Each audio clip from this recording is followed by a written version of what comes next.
Hello students, welcome to my YouTube channel. तो आज हम बायोलॉजी का एक बहुत ही सिंपल सा चैप्टर पढ़ेंगे जिसका नाम है पॉलिनेशन एंड फर्टिलाइजेशन। ठीक है, तो इस चैप्टर में हम स्पेशली पॉलिनेशन के बारे में पढ़ेंगे कि पॉलिनेशन होता क्या है, ठीक है, और कितने टाइप्स होते हैं उसके, और फर्टिलाइजेशन के बारे में। तो मैं इस वीडियो को शॉर्ट रखते हुए मैं इसमें सिर्फ पॉलिनेशन के बारे में पढ़ाऊँगी। अगर आप चाहते हो कि मैं फर्टिलाइजेशन भी पढ़ाऊँ तो आप मुझे कमेंट सेक्शन में लिख सकते हैं। तो फिर देखते हैं कि पॉलिनेशन होता क्या है। What is pollination? You have read that the stamens of a flower are the male organs. The anthers of the stamens produce powdery material called pollen, which consists of particles called pollen grains. Each pollen grain contains nuclei that participate in reproduction. For initiating this process of formation of fruit and seeds, the first step is that the pollen grains must reach the stigma. तो फिर pollination जानने से पहले हमें सबको पता है ये बात कि फ्लावर में एक मेल गैमेट भी होता है और एक फीमेल गैमेट भी होता है। ठीक है, तो मेल जो होते हैं उसको हम बोलते हैं स्टैमेंस, और जो फीमेल गैमेट होता है वो उसको हम बोलते हैं पिस्टल। ठीक है, तो फिर ये जो स्टैमेंस और जो पिस्टल्स होता है इसी से हमारा पॉलिनेशन जो प्रोसेस है वो होता है। ठीक है, वो जो हमें पता है कि पोलन ग्रेन्स कैसे आता है, जो स्टैमेंस होते हैं, ठीक है, वो जब हमारे एंथर में होता है फ्लावर के, तो फिर वो एक पाउडरी मटेरियल सा सिक्रीट करते हैं जिसको हम बोलते हैं पोलन ग्रेन्स। ठीक है, तो जब ये पोलन ग्रेन्स एक फ्लावर से दूसरे फ्लावर में जाता है और दूसरे से तीसरे फ्लावर में जाता है तो इसको हम बोलते हैं पॉलिनेशन। इसी से रिप्रोडक्शन भी होता है फ्लावर्स का। ठीक है, तो अब ये कैसे एक फ्लावर से दूसरे फ्लावर में कैसे जाते हैं ये सब वगैरह अभी हम वो सब पढ़ेंगे। The pollen of the same flower may fall on its stigma by itself. The pollen of another flower of the same plant may fall on the stigma. तो ये बहुत सारे वेज होते हैं। ठीक है, तो सबसे पहले हो सकता है कि पोलन जो है, ठीक है, जो सेम फ्लावर पे ही अगर वो गिर जाए, ठीक है, तो उसको हम बोलते हैं ऑटोगैमी। ठीक है, ये सारे टर्म्स आपको याद रखने हैं कि ऑटोगैमी का मतलब क्या होता है, जिटोनोगैमी का मतलब क्या होता है, एलोगैमी का मतलब क्या होता है। तो ऑटोगैमी का मतलब होता है कि जब जो पोलन ग्रेन्स होते हैं वो सेम फ्लावर में ही एक से दूसरे फ्लावर में जाते हैं लेकिन प्लांट एक ही होता है, तो उसको हम बोलते हैं ऑटोगैमी। फिर उसके बाद अगर another flower on the same plant, मतलब कि सेम प्लांट में दूसरे फ्लावर में अगर जब जाते हैं तो उसको हम बोलते हैं जिटोनोगैमी। फिर उसके बाद अगर pollen of a flower of another plant of A same species में फॉल ऑन इट्स स्टिग्मा, तो उसको हम बोलते हैं एलोगैमी। मतलब कि अगर सेम स्पीशीज़ है, मीन्स दो प्लांट हैं, ठीक है, उन दोनों की स्पीशीज़ सेम है, तो अगर वो एक प्लांट से दूसरे प्लांट में जा रहे हैं और स्पीशीज़ अगर दोनों की सेम है तो उसको हम बोलते हैं एलोगैमी। तो अब हम डेफिनेशन पढ़ेंगे कि डेफिनेशन क्या होता है। Pollination is the process of transfer of pollen grains from the anther to the stigma. तो एंथर से जब स्टिग्मा में पोलन ग्रेन्स ट्रांसफर होते हैं तो इस प्रोसेस को जो बोला जाता है उसको हम बोलते हैं pollination. Pollination must occur between plants of the same species. Pollination जो होता है वो हमेशा सेम स्पीशीज़ ऑफ प्लांट्स में ही होता है। ठीक है, वो डिफरेंट स्पीशीज़ ऑफ प्लांट्स में नहीं हो सकता pollination. Many different kinds of flowering plants may be growing in the same vicinity. For example, an orchard may have trees of mango, guava, lychee, etc. and even some wild trees like neem, jamun or shisam may also be growing in the neighborhood. Similarly, various crops may be growing in neighboring agriculture fields, wheat, mustard, pulses, vegetables and so on. तो फिर इसमें ये बताया गया है कि जो pollination होता है ना वो हमेशा सेम स्पीशीज़ में ही होता है। जिस तरह कि एक फार्म है, ठीक है, वहाँ पे जो ऑर्चर्ड्स हैं, वो जो फ्लावर्स होते हैं वो वहाँ पर ग्रो कर रहे हैं, ठीक है, और उसी के साथ मैंगो का भी पेड़ वहाँ पे लगा हुआ है, उसी के साथ गुआवा है, लीची है और बहुत सारे वाइल्ड ट्रीज़ हैं। ठीक है, तो ज़रूरी नहीं है कि इनके जो पोलन्स हैं वो एक से अगर दूसरे में जाएंगे तो उसको हम पॉलिनेशन कहेंगे, नहीं। अगर स्पीशीज़ दोनों की सेम हो, मतलब कि ऑर्चिड फ्लावर सिर्फ ऑर्चिड फ्लावर के साथ ही पॉलिनेशन कर सकता है। ठीक है, द विंड में blow away the pollen from all such plants together and thus the flowers of a particular plant may receive all kinds of pollen of its own kind as well as of others. Similarly, insects like bees and butterflies generally do not discriminate between the plants and collect nectar from all kinds of flowers. In the process, the insects are carrying different types of pollen on their bodies. Therefore, the stigma of a flower of any one particular plant receives pollen of its own species as well as of others. But nature has so designed that only the pollen of the same species of plant will survive and grow further to continue the process for reproduction, and the rest of the types of pollen will fail to germinate and perish. तो ये बहुत ही एक important paragraph है जिसमें हमें समझाया जा रहा है कि बहुत सारे टाइप्स ऑफ फ्लावर्स होते हैं, प्लांट्स होते हैं, और ज़रूरी नहीं होता है कि हमेशा एक फार्म जो होता है, ठीक है, उसमें सिर्फ एक ही टाइप के फ्लावर्स ग्रो होते हैं, बहुत सारे टाइप्स के होते हैं. और जो पोलन ग्रेन्स एक फ्लावर से दूसरे फ्लावर में कैसे जा सकते हैं? इंसेक्ट्स के थ्रू, विंड्स के थ्रू, या फिर बहुत सारे ऐसे एजेंट्स होते हैं उनके थ्रू जो पोलन ग्रेन्स होते हैं वो एक फ्लावर से दूसरे फ्लावर में जाते हैं. ठीक है, इंसेक्ट्स में कौन कौन आ गए, जैसे कि बीज हो गए या फिर बटरफ्लाइज हो गए. ठीक है, और ये सारे जो होते हैं, ये हमें भी बात पता है कि ये सारे जो इंसेक्ट्स होते हैं ये नेक्टर मतलब कि पोलन ग्रेन्स एक फ्लावर से लेते हैं और दूसरे फ्लावर में छोड़ देते हैं. तो फिर ऐसे बहुत सारे फ्लावर्स के ऊपर ना वो इंसेक्ट्स जाकर बैठते हैं, जिसकी वजह से क्या होता है, पोलन ग्रेन्स ना उनकी बॉडीज़ में चिपक जाता है. तो बहुत सारे टाइप्स के पोलन ग्रेन्स उनके पास होती हैं, तो इसलिए वो पोलन ग्रेन्स जो होती हैं वो हर टाइप के फ्लावर में जाकर गिरता है. लेकिन जो स्पीशीज़ उस फ्लावर से सिमिलर होगी, जो सेम होगी, वो ही पॉलिनेशन होगा, और जो दूसरे पोलन ग्रेन्स होंगे वो सारे मर जाएंगे. ठीक है, काइंड्स ऑफ पॉलिनेशन. तो पॉलिनेशन जो होता है एक सेल्फ पॉलिनेशन होता है एंड क्रॉस पॉलिनेशन होता है. Self pollination is the transfer of pollen from the anther to the stigma of the same flower और the stigma of another flower of the same plant. मतलब कि यहाँ पर ये ऑटोगैमी भी फॉलो करता है और जिटोनोगैमी भी फॉलो करता है कि पोलन ग्रेन्स जो है वो ट्रांसफर होता है एंथर से स्टिग्मा, या तो सेम फ्लावर के या फिर another flower of the same plant. तो इसको हम बोलते हैं सेल्फ पॉलिनेशन. और ये pollination between flowers of the same plant is considered self pollination. तो इसीलिए हम इसको सेल्फ पॉलिनेशन बोलते हैं. In some rare cases, as in pansy, some flowers growing close to the ground level do not open at all. The anthers and stigma lie close to each other, which mature at the same time. Self-pollination is installed. तो ये एक rare case है, ठीक है, जो कि सिर्फ हमें एक पेंसी प्लांट में ही नजर आता है. When can self-pollination occur? Bisexuality and homogamy. मतलब कि सेल्फ पॉलिनेशन कब कब हो सकता है.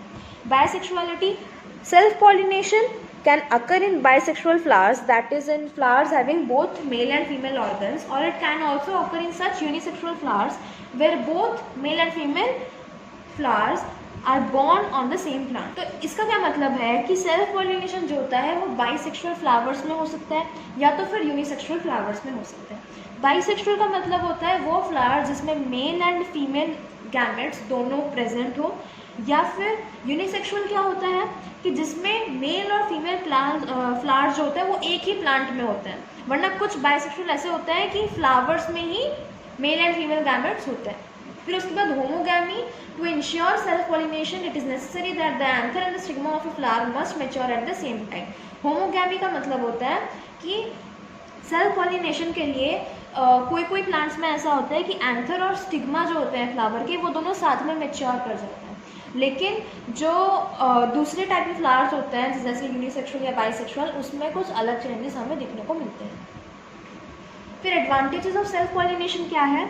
It is much surer in such bisexual flowers where stamens and carpels mature at the same time.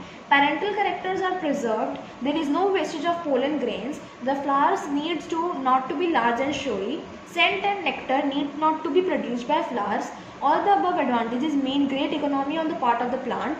A lot of nutrient material which would otherwise be used in the production of pollen, nectar, scent and large petals etc. is saved. तो इसका advantages क्या हुआ self pollination का कि अगर bisexual flowers में स्टैमेंस और carpel साथ में मैच्योर कर लेते हैं तो बहुत ही मतलब कि बहुत श्योर रिजल्ट उनका निकलता है कि पॉलिनेशन बहुत ही एक अच्छे बेसिस में होता है. सेकेंड ये है कि parental characters are preserved indefinitely. मतलब कि जो पेरेंटल कैरेक्टर्स का मतलब होता है मेल एंड फीमेल गैमेट्स, ठीक है, वो दोनों साथ में प्रिजर्व कर लेते हैं और कोई वेस्टेज नहीं होता है पोलन ग्रेन्स का, क्योंकि स्टैमेंस एंड कार्पल्स जो होते हैं वो साथ में मैच्योर करते हैं, इसीलिए पोलन ग्रेन्स का कोई वेस्टेज नहीं होता है. तो ये सारे जो एडवांटेजेस होते हैं वो है सेल्फ पॉलिनेशन के एडवांटेजेस. तो एडवांटेजेस के साथ जो है वो डिसएडवांटेजेस भी आते हैं कि continued self pollination generation after generation may lead to weakening of the variety or the species. The seeds produced through it are poor in quality and give rise to less vigorous offsprings. तो क्या होता है self pollination में कि वो जो parent होंगे, ठीक है, वो और रिप्रोड्यूस करेंगे तो वो जो निकलेगा वो और रिप्रोड्यूस करते रहेंगे। तो ये जो रिप्रोडक्शन होती रहेगी, इससे क्या होता है कि जनरेशन वाइज जो होता है वो जो वैरायटी ऑफ स्पीशीज होती है ना वो वीक हो जाती है, क्योंकि ये सेल्फ पॉलिनेशन हो रहा है यहाँ पर। इसीलिए कि एक ही प्लांट में ये सारा पॉलिनेशन होता है, इसीलिए क्या होता है कि जो वैरायटी ऑफ स्पीशीज जो होती हैं वो थोड़ी वीक होनी शुरू हो जाती है। वीकर और defective characters of the variety और breed can not be eliminated. मतलब कि जैसे कि एक सेल्फ पॉलिनेशन में कि एक ही प्लांट में पॉलिनेशन होता है, तो अगर उस प्लांट में कोई डिफेक्टिव पार्ट हुआ कहीं पर तो उसको हम निकाल नहीं सकते, हम रिमूव नहीं कर सकते। It does not yield new varieties.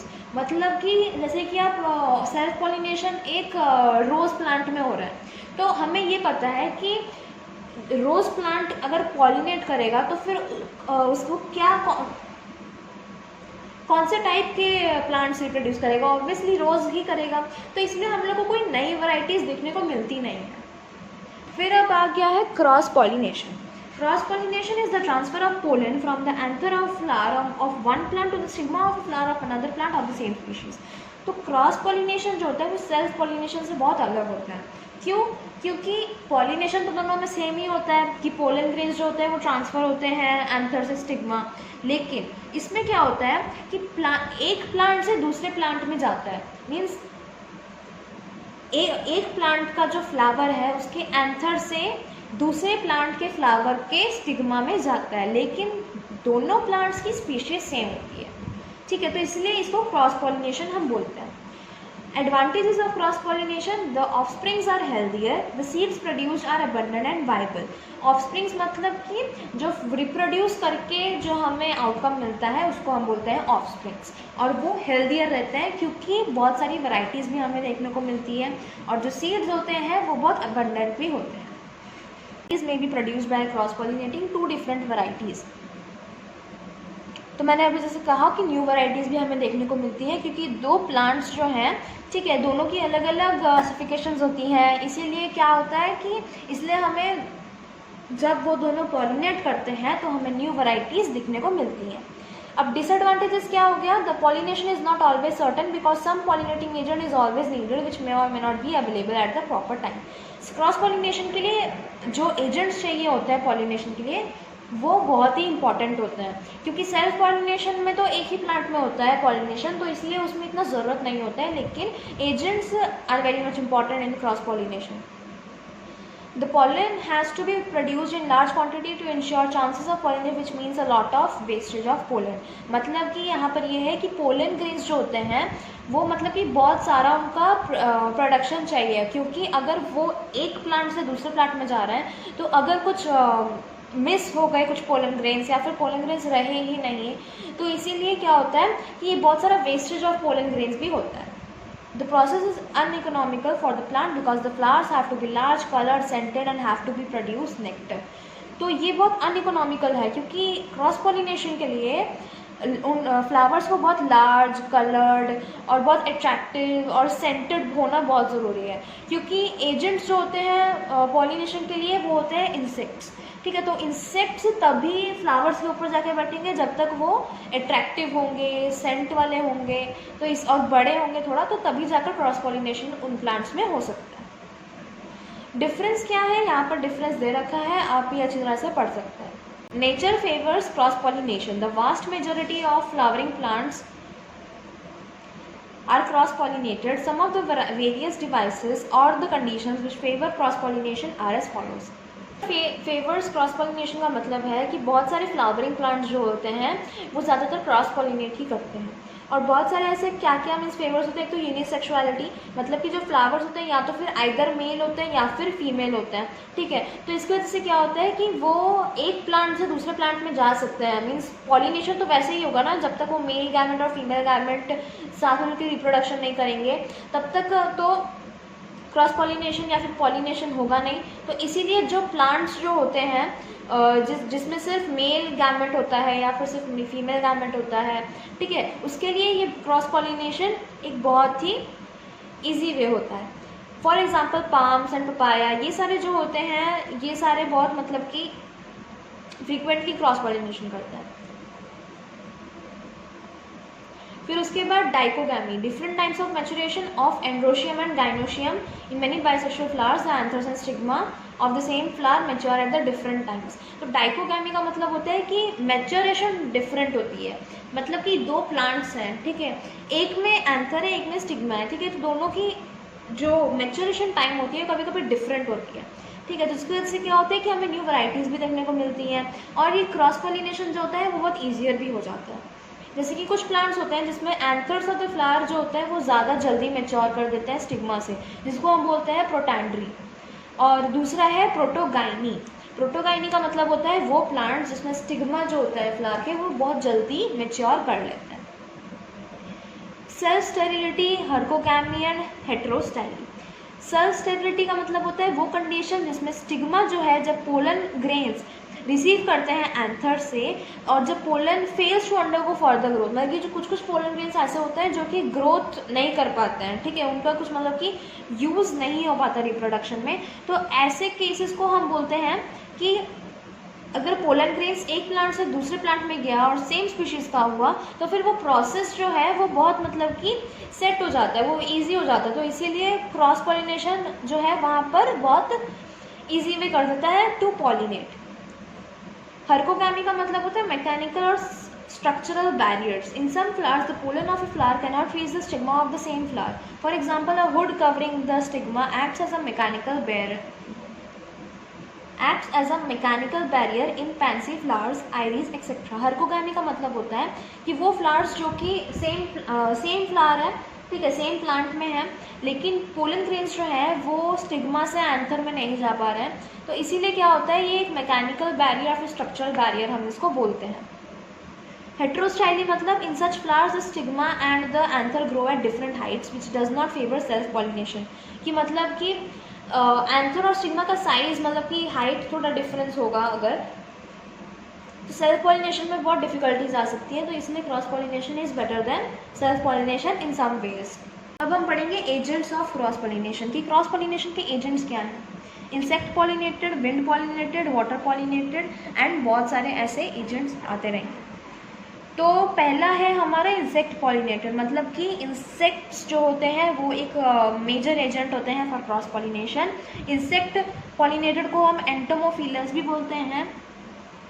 और ये इंसेक्ट पॉलिनेटेड फ्लावर्स जो होते हैं उनकी कैरेक्टरिस्टिक्स क्या क्या होती हैं कि फ्लावर्स जो होते हैं वो बहुत बड़े होते हैं, बहुत लार्ज होते हैं और ब्राइटली कलर्ड क्यों होते हैं, ताकि वो इंसेक्ट्स को अट्रैक्ट कर सके। और वो बहुत सेंटेड होते हैं ताकि इंसेक्ट्स जो हो वो ताकि अट्रैक्ट हो सके जल्दी से, इसीलिए उन्हें ब्राइटली कलर्ड और सेंट होना ज़रूरी है। और वो जो नेक्टर जो प्रोड्यूस करते हैं वो इंसेक्ट्स के लिए एक फूड जैसा होता है, तो इसीलिए ये सारे कैरेक्टरिस्टिक्स फ्लावर्स में होना ज़रूरी है for insect pollination. The pollen grains are sticky, ताकि इंसेक्ट्स जब फ्लावर के ऊपर बैठे तो जो पोलन ग्रेन्स हो वो उनके बॉडी से चिपक जाए, इसीलिए पोलन ग्रेन्स जो होते हैं वो बहुत स्टिकी होते हैं। और स्टिग्मा जो होता है वो भी बहुत स्टिकी होता है इसीलिए। और फ्लावर्स जो होते हैं वो क्लस्टर्स में होते हैं, मतलब कि गुच्छे में होते हैं, ठीक है, जिसकी वजह से क्या होता है इंसेक्ट्स जो होते हैं वो उनके जाकर ऊपर बैठ जाता है और जो उनके पोलन ग्रेन्स होते हैं वो उनके बॉडी में चिपक जाता है। विंड पॉलिनेटेड मतलब विंड पॉलिनेटेड को हम एनेमोफिलस भी बोलते हैं। और ये क्या होता है कि इसके जो स्पेसिफिकेशंस हैं और इसके जो है वो बहुत अलग हैं, मीन्स पूरा उल्टा ही आप समझ लीजिए कि फ्लावर को बड़ा होने की ज़रूरत नहीं है, फ्लावर जो होते हैं बहुत छोटे से होते हैं। और अगर ज़्यादा ब्राइटली कलर्ड भी हो, जैसे कि अगर डल ग्रीन भी हो तो कोई फ़र्क नहीं पड़ता। और अगर सेंट प्रोड्यूस करे या ना करे या फिर नेक्टर हो या ना हो तो कोई प्रॉब्लम नहीं है। और स्टेमेंस लॉन्ग हो और हैंग आउट करता हो फ्लावर से, वो बहुत इंपॉर्टेंट है, क्योंकि विंड जो है विंड पॉलिनेशन तभी जाकर हो सकता है कि जब उनके जो स्टैमेंस होते हैं वो लॉन्ग होते हैं।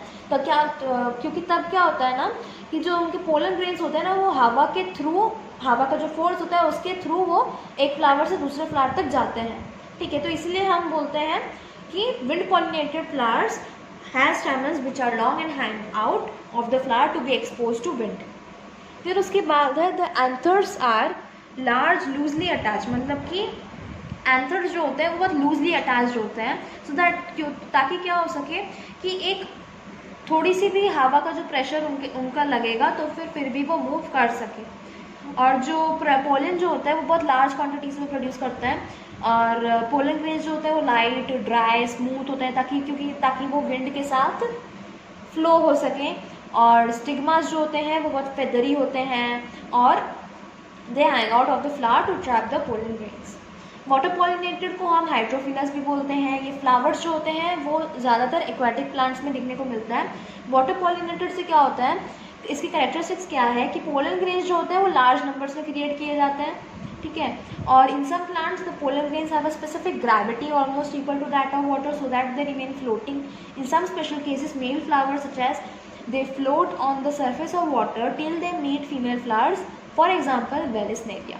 वेलिसनेविया एक फ्लावर है example of water pollinated flower. Some flowers are pollinated by birds जिसको हम बोलते हैं ऑर्गेनोथोफिली, और एग्जाम्पल है Bignonia, Canna and elephophily is the pollination affected by elephants. तो ये सारे हैं एजेंट्स ऑफ क्रॉस पॉलिनेशन। पर एक बहुत ही शॉर्ट सा विंड पॉलिनेटेड और इंसेक्ट पॉलिनेटेड का डिफरेंस दे रखा है, आप इसको पढ़ सकते हैं। फिर उसके बाद आ गया हमारा आर्टिफिशियल पॉलिनेशन। आर्टिफिशियल पॉलिनेशन जो होता है ये बहुत ही एक इम्पॉर्टेंट क्वेश्चन है, ज़्यादातर एग्जाम्स में ये आता है कि आर्टिफिशियल पॉलिनेशन का मतलब क्या होता है। कि जब तक पॉलिनेशन की कुछ फ्लावर्स होते हैं जो कि पॉलिनेट नहीं करते हैं, तो क्या होता है कि ह्यूमन बीइंग या फिर मैन ट्रांसफ़र करता है pollen grains to the stigma, उसको हम बोलते हैं आर्टिफिशियल पॉलिनेशन। जैसे कि यहाँ पे कुछ भी techniques, when a man himself transfers pollens to the stigma is called artificial pollination. In the ancient civilization of Babylonia, it was a common practice to sprinkle male flowers of the palms on female flowers. Of course, at that time, they neither knew the sexuality of palm flowers nor anything about pollination. तो ये पहले civilization में हुआ करता था, Babylonia civilization के time पे ये हुआ करता था कि लोग जो थे वो मेल फ्लावर्स को फीमेल फ्लावर्स के ऊपर छिड़का करते थे, लेकिन उन लोग को ये नहीं पता था कि कौन से फीमेल है कौन से मेल है उस टाइम पे। लेकिन आज के टाइम मॉडर्न टाइम्स में आर्टिफिशियल पॉलिनेशन, जिसको हम लोग आर्टिफिशियल क्रॉसिंग भी बोलते हैं, ये ज़्यादातर प्लांट ब्रीडर्स या फिर साइंटिस्ट जो होते हैं वो ज़्यादातर ये अपने एक्सपेरिमेंट्स में करते हैं। तो एग्जांपल्स क्या है पॉलिनेशन के, जिसकी स्वीट पी हो गया, ठीक है, स्वीट पी है insect pollinated sweet pea and wind pollinated मेज। तो ये पी एंड मेज जो है ये एक बहुत ही इंपॉर्टेंट एग्जांपल्स हैं और इसके क्वेश्चन ज़रूर आते हैं एग्जाम में। Insect pollinated sweet pea, the insects such as the bee alight on the conspicuous corolla. The bee trusts its long tongue in search of nectar. In this struggle, the wing petals of the flower are depressed. The wing petals along with the keel petal are forced down and the stamens and stigma touch the underside of the body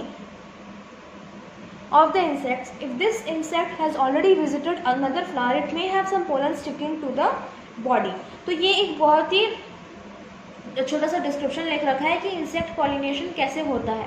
कि अगर जैसे कि कोई एक B है, ठीक है, वो अगर कोरोला में अगर बैठी होगी, कोरोला मीन्स पेटल्स, जो फ्लावर्स के पेटल्स होते हैं उसके ऊपर अगर बैठी होगी, ठीक है, तो क्या होता है कि अगर वो, हमें पता है कि इंसेक्ट पॉलिनेटर के कैरेक्टरिस्टिक्स क्या है कि नेक्टर होना चाहिए, सेंट होना चाहिए, बड़े फ्लावर्स होने चाहिए, अट्रैक्टिव होना चाहिए।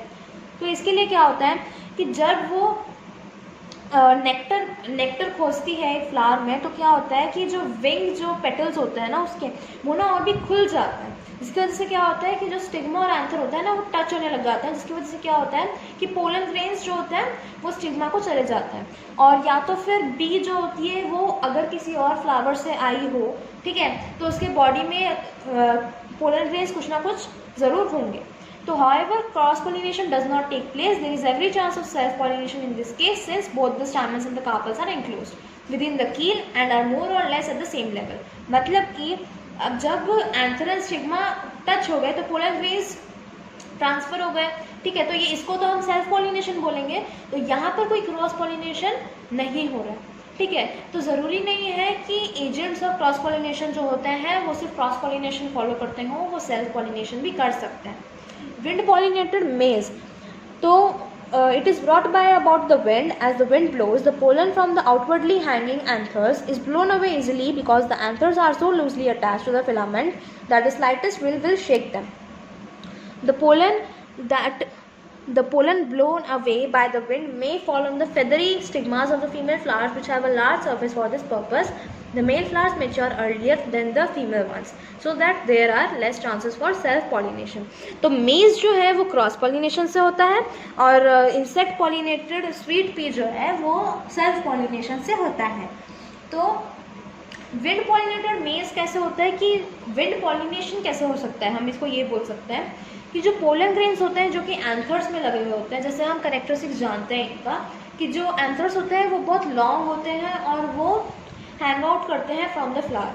ठीक है, तो जब हवा जब चलती है थोड़ी सी भी, तो उसके वजह से क्या होता है कि वो जो पोलन ग्रेन्स होते हैं ना, वो उड़ के दूसरे फ्लावर में जाके बैठ जाते हैं. ठीक है, तो इससे क्या होता है, वो जो फीमेल फ्लावर्स में जाके बैठते हैं वो ज़्यादातर लार्ज होती हैं, मतलब कि उनका जो साइज़ होता है वो थोड़ा लार्ज होता है, ताकि ज़्यादा अगर सरफेस एरिया हो तो ज़्यादा पोलन ग्रेन्स वो कैप्चर कर सकें. तो इसलिए क्या होता है कि मेल फ्लावर्स होते हैं वो ज़्यादा जल्दी फीमेल वन से मैच्योर कर लेते हैं, तो that's why there are less chances for self pollination. तो ये था पॉलिनेशन, उसके टाइप्स ऑफ पॉलिनेशन, उसके एग्जाम्पल्स और एजेंट्स ऑफ पॉलिनेशन. तो इसके बाद अगर आप चाहते हैं कि आपको फर्टिलाइजेशन की वीडियो चाहिए तो आप कमेंट कर सकते हैं, और अगर आपको कुछ भी डाउट्स होगा इस चैप्टर में तो आप वो कमेंट में मुझसे पूछ सकते हैं. और thanks for watching. Don't forget to like, share and subscribe my channel.